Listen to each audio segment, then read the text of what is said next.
오늘은 본문 말씀 가지고 전도의 원리라는 제목으로 함께 말씀의 은혜를 나누겠습니다. 먼저 사진을 한 장 보여드리겠습니다. 사진 한 장 보여주실까요? 자, 제가 한 사진을 보여드리는데 이분이 누군지 혹시 아시겠습니까? 이분은 한때 SBS의 간판 아나운서로 그렇게 활동했던 최성규 아나운서라는 분입니다. 이 최성규 아나운서, 이분은 조상대대로 불교를 믿는 집안에서 태어났습니다. 이제 좀 제 사진 좀 보여주세요. 제 얼굴 좀 보여주세요. 그것도 제가 조금 낫죠? 예, 그렇죠. 예. 여러분들 너무 유머 감각이 없으세요. 제가 그래서 뭐 이야기하면 좀 웃어주고 했어야 되는데 전혀 리액션이 없으니까 제가 좀 농담하고도 뭐 좀 뻘쭘하네요. 앞으로는 다시는 안 해야겠다 싶은 생각이 듭니다. 그 제가 조금 더 낫죠? 예, 알겠습니다. 감사합니다. 말이라도 그래 주시니까 감사합니다. 이분은 참 조상대대로 불교를 믿는 집안에서 태어났어요. 태어날 때부터 교회 다니는 사람과 모태 신앙이 나지 않습니까? 근데 이분은 태어날 때부터 불교 집안에 태어났어요. 모태 불교인이었어요. 그래서 어머니는 개인 사찰을 3곳이나 소유할 정도로 아주 불심이 강한 집안이었어요. 여러분, 개인 절을 가지고 있다는 게 쉬운 일 아니잖아요. 그래서 그 어머니는 개인이 돈 들여서 절을 3개나 세우고 할 만큼 그렇게 독실한 불교 신자였고, 이분도 대학 시절에는 불교 학생 회장을 할 만큼 그렇게 불교에 열심히 있었습니다. 그래서 교회 다니는 친구들이 한번 교회 가자고 하면은 너나 잘 믿으라 하면서 기독교를 비웃었다고 합니다. 그런데 1993년 어느 날 생방송을 마친 후에 한 직원이 급히 건넨 쪽지 한 장이 그의 인생을 바꾸어 놓았습니다. 그 직원이 건넨 쪽지에는 이런 글이 적혀 있었어요. 교통사고, 성모병원 응급실, 딸 회원 생명 위독. 이 쪽지를 받아들고 하늘이 무너진 줄 알았습니다. 하나밖에 없는 딸이 교통사고로 생명 위독하다는 소식을 듣고 차를 몰고 병원으로 향했습니다. 병원에 도착했을 때 딸은 이미 흰 천으로 덮인 채 온몸은 싸늘하게 식어 있었습니다. 그 모습을 보는 순간 이분이 갑자기 하나님께 부르짖었다고 합니다. 하나님, 우리 혜원이 살려주세요. 제 딸을 살려주시면 제가 당신을 위해 살겠습니다. 그렇게 불심이 많던 그도 막상 절박한 상황이 되니까는 부처님을 찾은 것이 아니라 하나님을 찾았다는 것입니다. 한참을 그렇게 하나님께 살려달라고 부르짖고 있을 때 놀랍게도 딸의 몸에 따뜻한 온기가 돌아오기 시작했고, 또 아이가 숨을 내쉬면서 아빠, 아빠라고 말하는 기적이 일어났다고 합니다. 그래서 이 아이가 오랜 또 치료를 통해서 지금은 건강을 깨끗하게 회복했다고 합니다. 당시 그는 방송국 아나운서로서 최고의 위치에 있었고 또 경제적으로 사회적으로 풍족한 삶을 누렸습니다. 불교라는 종교에 대해서도 만족하면서 열심히 절에도 다녔습니다. 하지만 딸의 교통사고 이후 그의 삶은 완전히 바뀌었고, 그렇게 조상대대로 불교를 섬겼던 그의 가족들은 예수님을 믿게 되었습니다. 사랑하는 성도 여러분, 만약 최성규 아나운서에게 딸의 교통사고라는 그런 고난이 없었더라면 과연 최성규 아나운서가 하나님을 찾았을까요? 그리고 교회를 다니게 되었을까요? 아마 그는 이 교통사고가 없었더라면 지금도 하나님 없이 살아가는 삶을 살았을 것입니다. 하지만 딸의 교통사고라는 절박한 상황이 하나님께로 이끄는 통로가 되었던 것입니다. 여기서 우리는 전도의 중요한 원리를 발견하게 됩니다. 세상의 모든 일에는 원리가 있어요, 여러분. 세상 일이 그냥 막 열심만 가지고 되는 것이 아닙니다. 세일즈를 하는 분도 영업에 원리가 있는 거예요. 무조건 열심히 사람 찾아다닌다고 이 계약이 맺혀지는 것이 아니라 그 영업의 원리를 알고 세일즈를 해야 고객을 확보할 수가 있죠. 공부에도 원리가 있어요. 무턱대고 그냥 열심히 한다고 되는 것이 아니라 공부의 원리를 알고 고만 아이들이 또 공부를 잘하게 되는 것입니다.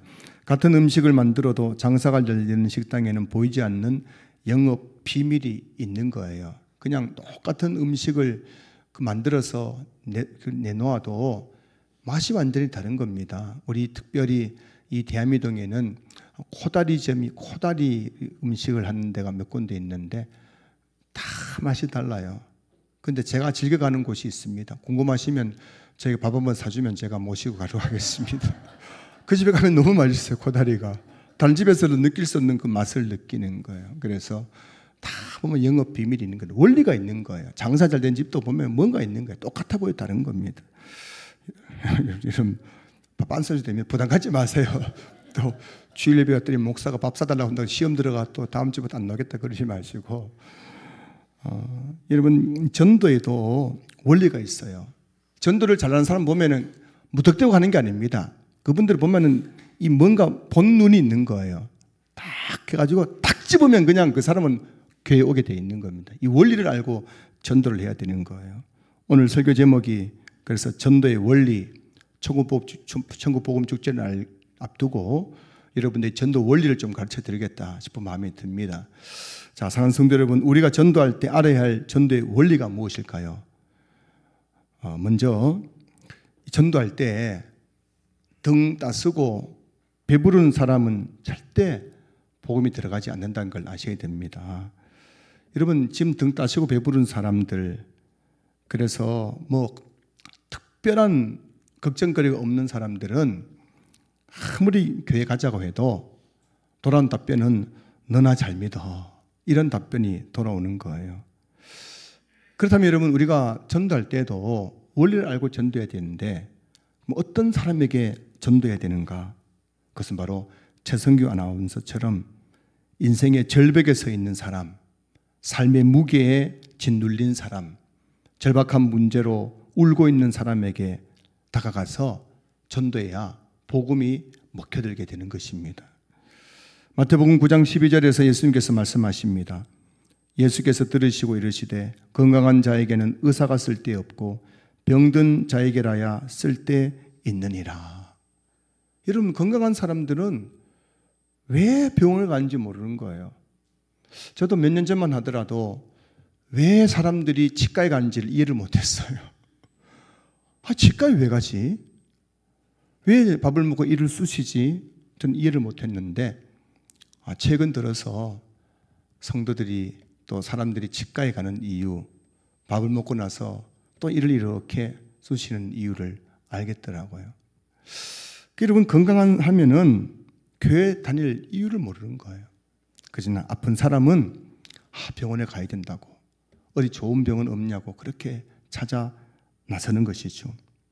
주일마다 주말마다 가족여행을 다니고 가족여행 다녀와가지고 또 이 카톡에다가 사진도 올리고 유럽 여행 간 거, 크루즈 여행 다닌 거 막 올리는 사람, 주말마다 골프 치러 다니고 주말마다 사람 만나기 바쁜 사람, 그런 사람에게 전도하면은 전도가 안 먹히는 거예요.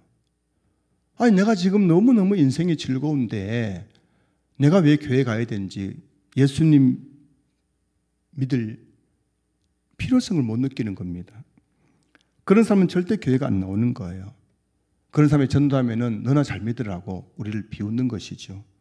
하지만 엄청난 물질 고난을 당하고 질병 고난, 자식 고난, 관계 고난으로 절박한 사람들은 지푸라기라도 잡는 심정으로 복음을 받아들이게 되는 것입니다.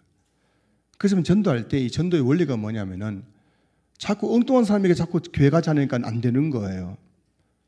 내 주변에 있는 사람 중에서 지금 절박한 문제를 만난 사람들을 찾아야 되는 겁니다.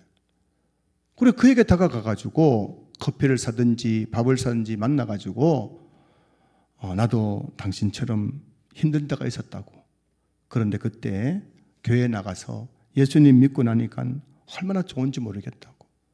예수님께서 내 마음도 위로해 주시고 또 기도했더니 그 문제도 해결되고 너무너무 좋다고 그렇게 자신의 간증을 함께 나누면서 그렇게 전도할 때 그 마음의 문이 활짝 열리게 되는 거예요. 그래서 여러분, 간증이 최고의 전도 방법인 거예요. 여러분들이 막 복음을 전해가지고 막 그 사람 막 논리적으로 제압해가지고 그렇게 영적 기도 받아내는 것이 그것도 필요하겠지만, 내가 만난 예수님을 전할 때에 그 많은 사람들의 마음이 활짝 열리는 겁니다. 그 사도행전에 보면은 바울이 예수님 믿고 나서 전도 여행을 다니면서 그 많은 사람들 앞에서 전도할 때마다 늘 자기 간증을 했어요.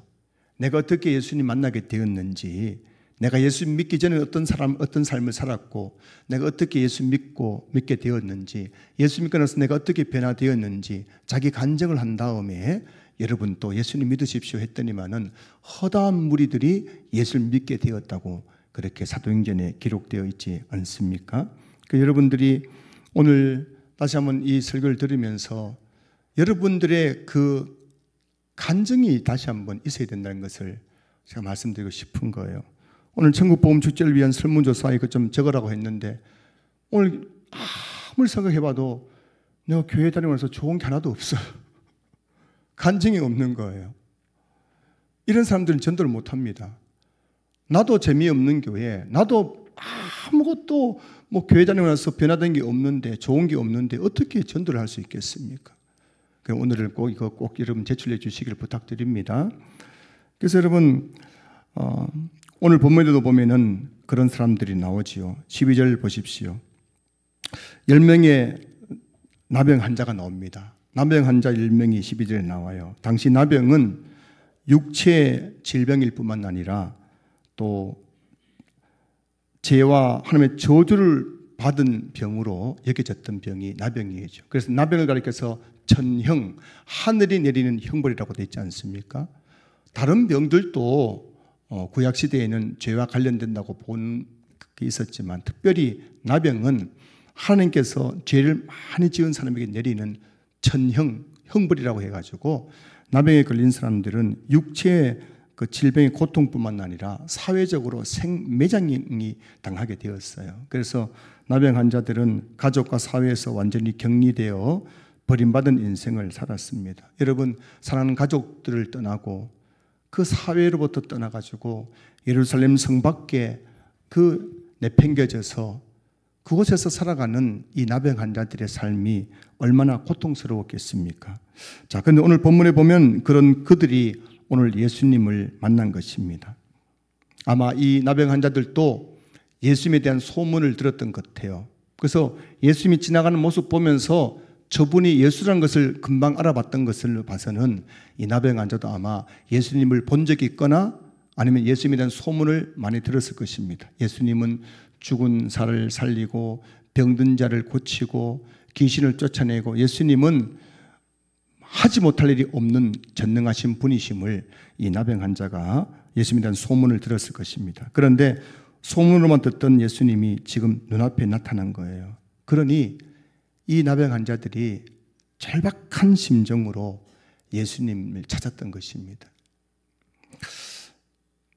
오늘 본문에 보시면은 예수님께서 사마리아와 갈릴리를 지나가실 때 이 나병 환자 외에도 많은 사람들이 예수님이 지나가는 모습을 봤던 거예요.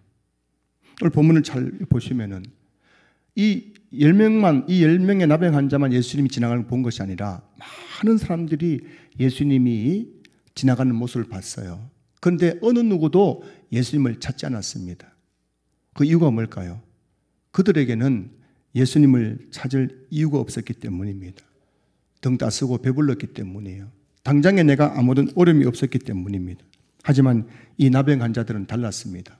오늘 그 예수님 만나지 않으면은 그들은 이제 사는 것이 곧 너무너무 지옥 같은 비참한 인생이었기 때문에 어떻게 하든지 예수님이 우리의 병을 고쳐주길 바라는 마음으로 예수 선생님이여 우리를 불쌍히 여기소서, 우리 병을 고쳐달라고 그렇게 소리를 질렀던 것입니다. 사랑하는 성도 여러분, 전도가 잘 되던가요? 잘 되지 않던가요? 전도에도 사람들이 교회 나오던가요? 나오지 않던가요? 근데 그 이유가 뭐냐면은 전도는 원래 잘 안 되는 것이 아니라 전도의 원리를 모르기 때문에 전도가 안 되는 거예요. 여러분, 전도는 어떤 사람을 대상으로 하느냐가 굉장히 중요하다고 다시 말씀드린 겁니다. 그냥 아무나 그냥 붙잡고 교회 가자고 하면 되는 게 아니에요. 절박한 사람, 이 지푸라기를 붙잡고 싶은 사람, 이런 거 아시죠, 여러분? 아주 절박한 사람일수록 사기꾼에게 잘 넘어가고 무당에게 잘 넘어간다는 거 알고 계시죠? 지금 내가 죽을 똥 살 똥 하는 사람들에게 무당이 와가지고 요거 500만짜리 구두 한 번 하고 나면 다 해결된다니까요. 그 사람들 빚내서라도 구출을 하는 것 아닙니까? 너무너무 절박한 사람들이 다가가 사기꾼이 사기치니까는 거기에다가 자기 전 재산 갖다 맡겨가지고 그 사기당하는 것 아니겠어요? 그 절박한 사람에게 다가가서 물질 고난, 질병 고난, 자식 고난, 관계 고난으로 힘들어하는 사람을 찾아가서 그에게 다가가서 내가 만난 예수님에 대해서 이야기해 주는 겁니다. 그때에 그 마음이 화당 열려서 교회에 나오게 되는 거예요. 그래서 여러분, 오늘 설문조사를 하는 이유가 바로 여기에 있는 거예요. 제가 다음 주일에 우리에게 처음 오신 분들에게 이렇게 말씀드리려고 해요. 여러분, 오늘 우리에게 오신 거 좀 환영합니다. 여러분들 지금 마음속으로 내가 왜 교회 다녀야 되지? 내가 왜 예수 믿어야지? 이런 마음을 가지고 질문을 하고 계신 분이 계실 텐데요. 제가 오늘 여러분들에게 여러분이 왜 교회를 다녀야 되는지, 예수 믿어야 되는지 그 이유를 말씀드릴게요. 여러분보다 먼저 우리 교회 나와서 신앙생활을 하고 있는 우리 성도님들이 이런 그 설문조사를 냈습니다. 그러면서 예수 믿고 교회 다니면서 좋았던 점, 어떤 분들은 이런 말을 이게 좋았다 하고요. 어떤 분은 이게 좋았다 하고요. 어떤 분은 이게 좋았다 하고요. 이렇게 예수 믿고 교회 다니면 이렇게 좋은 일이 많습니다. 그래서 여러분들도 예수 믿고 교회 다니십시오. 이렇게 지금 하려고 제가 지금 설문조사 하는 거예요. 이해하시겠죠? 설문조사 내시겠어요? 안 내시겠어요? 다 내시기를 주님 축복합니다. 그래서 오늘 본문에 나온 나병 환자를 보십시오. 그들이 나병이 아니었다면 예수님을 찾았을까요? 안 찾았을까요? 안 찾았습니다. 이 사람들 나병만 아니었다면 한평생 예수 없이 살아갈 사람들이었는데 나병 때문에 예수님을 찾은 거예요. 앞에 소개해드린 최성규 아나운서 그렇지 않습니까? 딸의 교통사고가 없었으면 그 사람이 하나님을 찾았을까 안 찾았을까요? 안 찾은 거예요. 지금 또 불교 무슨 회장하고 있었을 것입니다. 딸의 교통사고라는 그 절박한 상황이 되었을 때 하나님을 찾았던 거예요. 그래서 여러분, 오늘 우리 주변에 오늘 보면 나온 나병 환자들처럼 절박한 삶의 문제로 힘들어하는 분들이 많이 있습니다. 제가 보니까요, 우리나라에 지금 멀쩡한 가정이 거의 없어요. 가정마다 다 어려움들이 있어요. 여러분들이 주변에 있는 분들 보면서 정말 그런 분들을 찾아야 돼요. 이번 한 주간 포기하지 마시고 내 주변에 지금 절박한 문제 가운데 힘들어하는 분이 있는 거 없는가 살피면서 그분에게 다가가가지고 내가 만난 예수님에 대해서 이렇게 이야기를 나누는 겁니다. 그러면서 딱 한 번만 당신도 날 따라 교회 한번 가보자고, 그렇게 여러분들 전도해서 다음 주일 또 그 다음 주일 여러분 전도 대상자를 교회로 초청할 수 있기를 주님을 축복합니다. 나병 환자들이 소리 지르는 것을 보시고 예수님께서 그들에게 말씀하시는 거예요. 14절 보면은 가서 제사장들에게 너희 몸을 보이라. 이 말씀은 레위기 14장에 나오는 나병 환자의 정결법을 근거로 한 말씀인데요. 당시 제사장들이 하는 일이 뭐였냐면은 이 사람이 나병이 나았는지 아니면 여전히 나병이 있는지 그 정한지 부정한지를 판결하는 그 판결권이 제사장들이 있었던 것입니다. 한 사람이 지금 나병에 걸렸어요. 그러면은 공동체에서 격리됩니다. 어느 날 이 나병이 나왔다 칩시다. 그러면 곧바로 집으로 돌아가는 것이 아니라 제사장이 가가지고 먼저 정결하다는, 나병이 나왔다는 판결을 받고 나서야 다시 사회로 또 복귀할 수가 있었던 것이죠. 그래서 오늘 예수님께서 제사장들에게 가서 너희 몸을 보이라 하고 말씀하고 있는 겁니다. 자, 그런데 놀라운 것은 이 10명의 나병 환자들은 예수님 말씀 듣고 그대로 순종했다는 것입니다. 그렇지 않습니까? 예수 선생님이요, 우리를 불쌍히 여겨 주십시오. 우리 병을 고쳐주십시오. 라고 할 때 예수님께서 오셔서 그들의 몸에 손을 얹으면서 문둥병이 깨끗하게 나을지어다 하고 몸이 깨끗하게 나으면 얼마나 좋겠습니까? 그런데 그들에게 가서 제사장들에게 너희 몸을 보이라. 그 말을 들었을 때에 어떤 생각이 들었을까요? 야, 내가 지금 바보짓 하는 것 아닐까? 아니, 제사장에게 간다고 해서 뭐가 달라질 수 있을까? 지금 이곳에서 날 고쳐줘야 되지.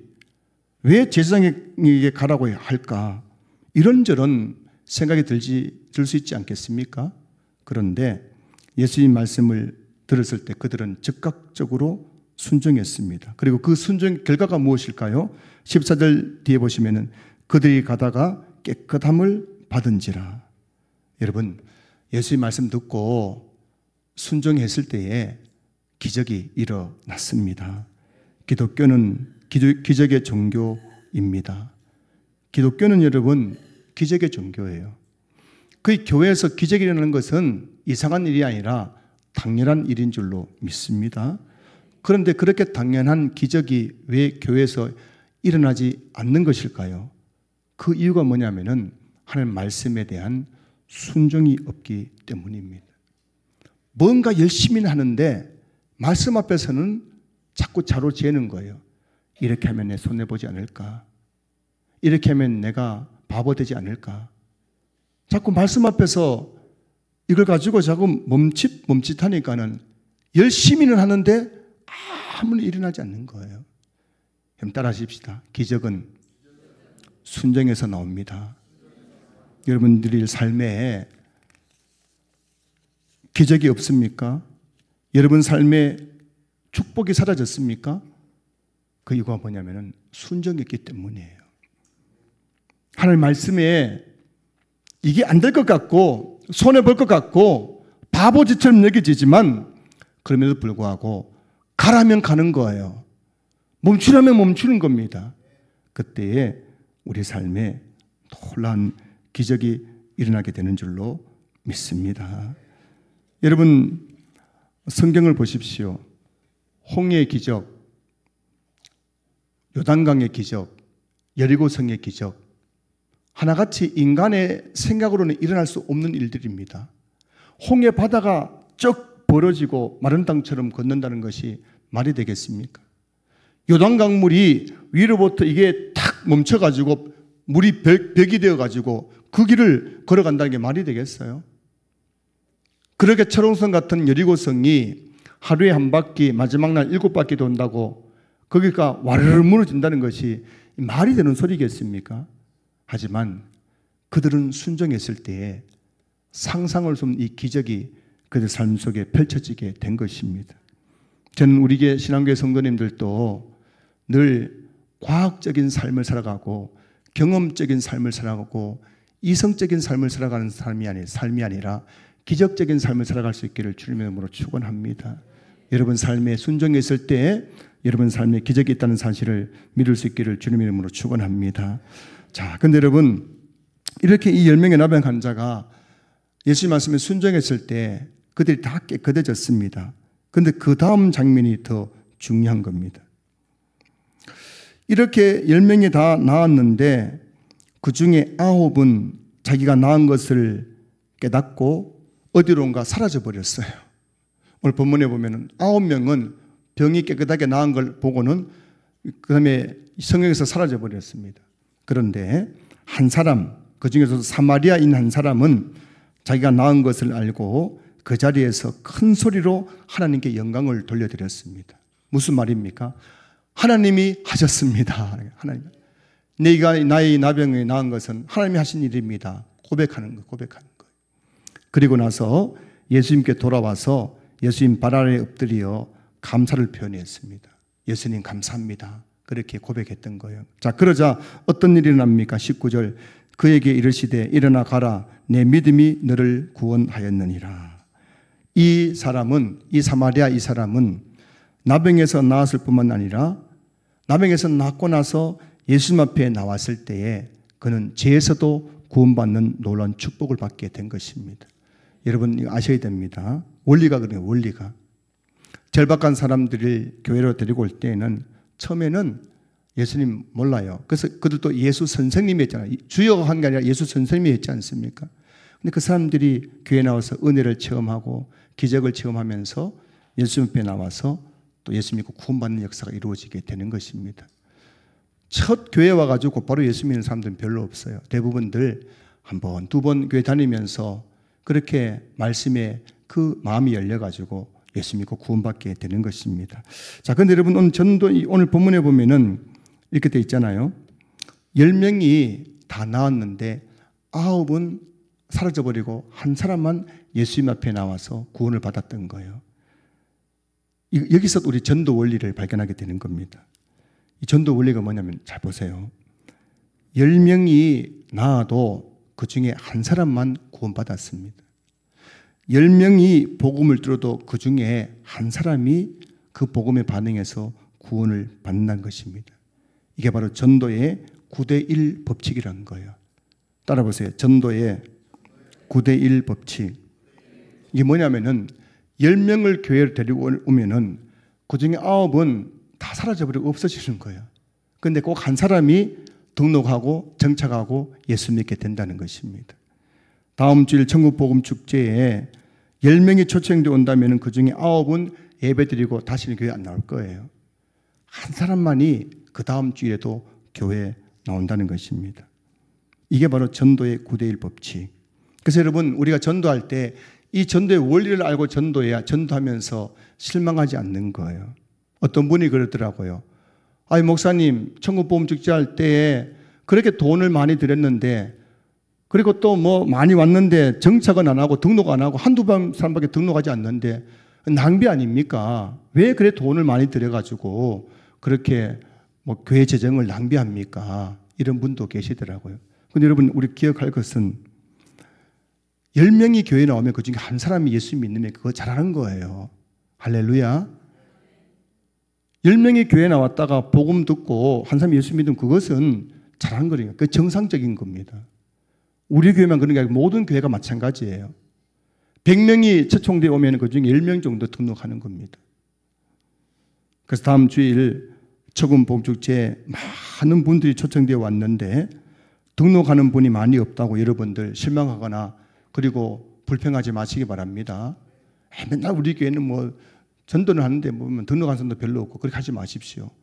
한번 따라해 보겠습니다. 예수 믿는 것이 그렇게 쉬울 것 같으면 다 믿었지.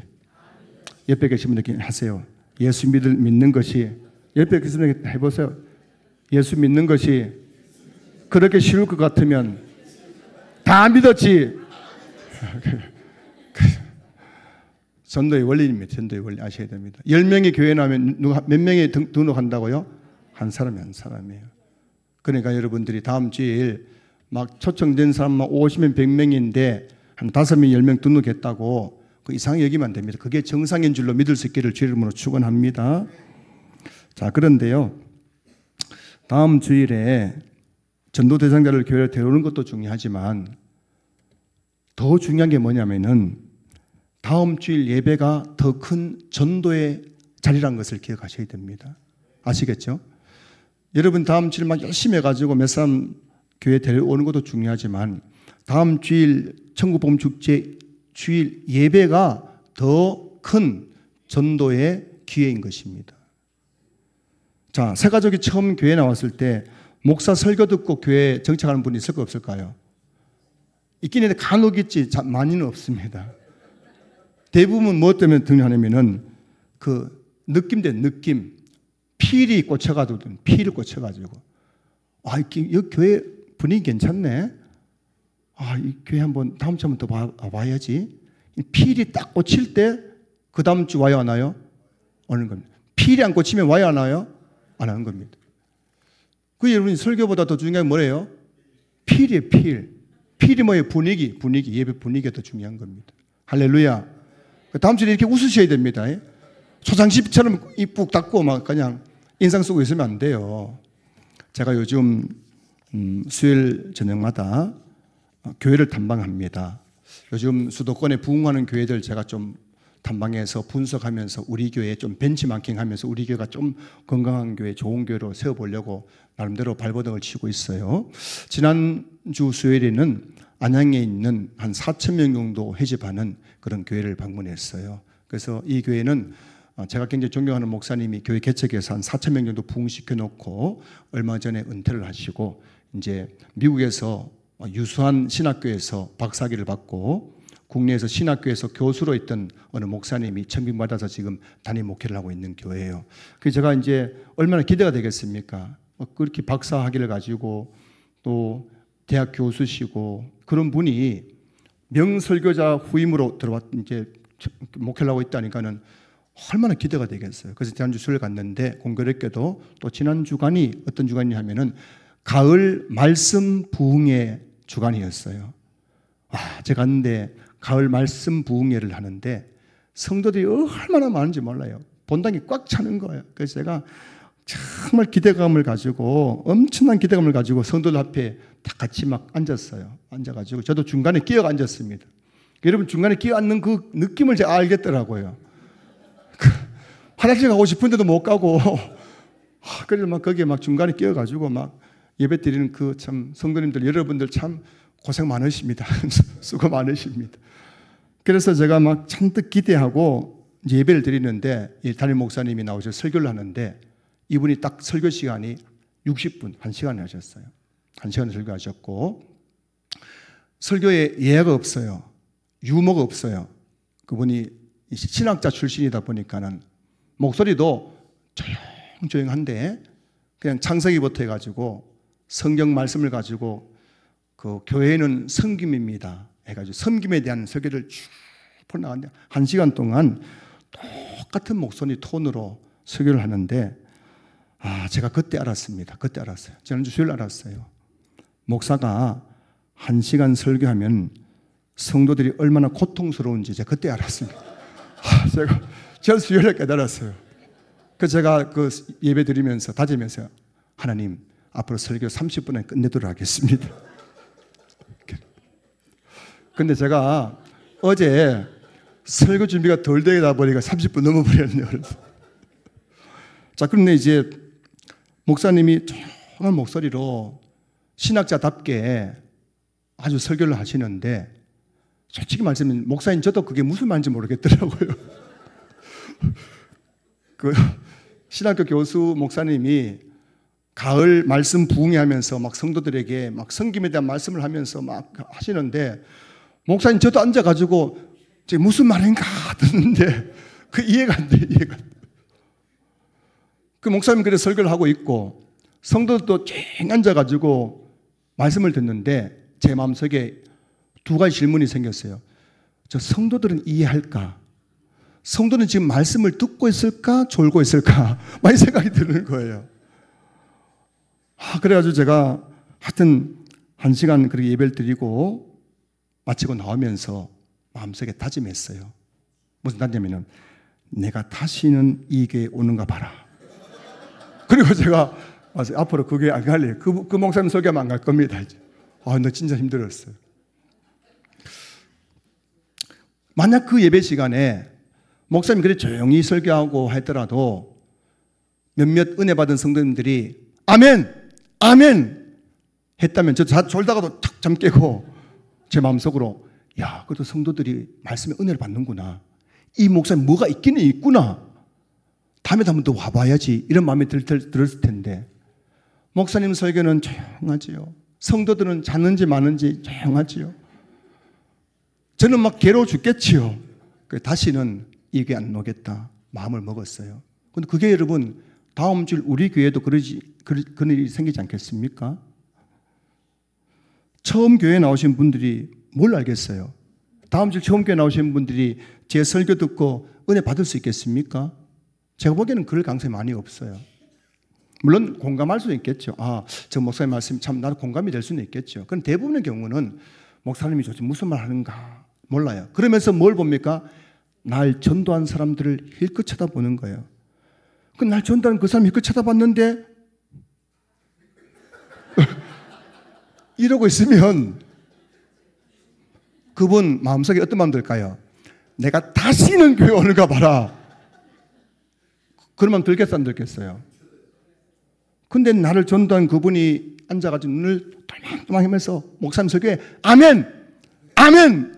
하면 그 처음 오신 분들이 무슨 말인지 몰라도 야, 저 목사님 뭔가 있는가 보다. 설교 잘하는가 보다. 그러면서 다음 주에 또 오고 싶은 마음이 생기겠어요? 안 생기겠어요? 생기는 거잖아요. 그러면 교회 데리는 것도 중요하지만 천국복음축제 예배 때에 여러분들이 전도하셔야 되는 거예요. 어떻게 전도한답니까? 아멘을 많이 해야 되잖아요. 그 다음 주일에는 여기 계신 분들이 아멘을 좀 많이 해야 될까요? 적게 해야 될까요? 그럼 제가 여러분 질문하겠습니다. 그러면 개인별로 1인당 몇 번 정도 해야 될까요? 신기하네요. 아니 1부 예배 때도 몇 번 할까? 10번이나 했거든요. 개인별로. 저희 설교문에도 10번씩 아멘 해보세요 이렇게 되어 있거든요. 와, 성령께서 우리에게 은혜 주신 겁니다. 1부 때도 그렇고 2부 때도 여러분들 몇 번 하면 될까요? 다 10번을 했거든요.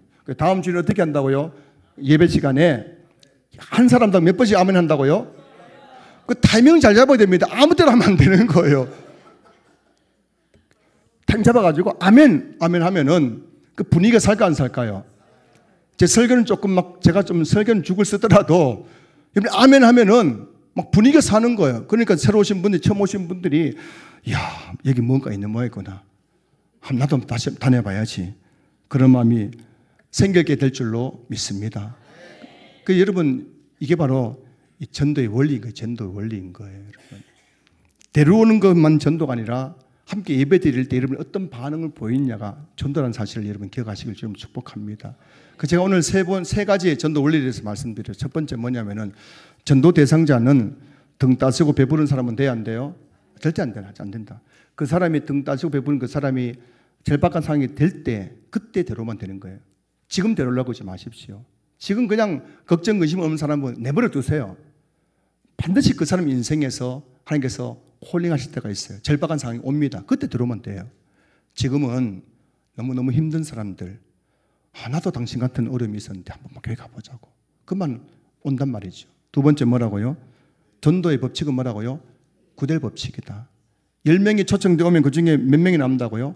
1명 남는 거예요. 다음 주일 100명이 오면 몇 명 남는 거예요? 10명 남는 겁니다.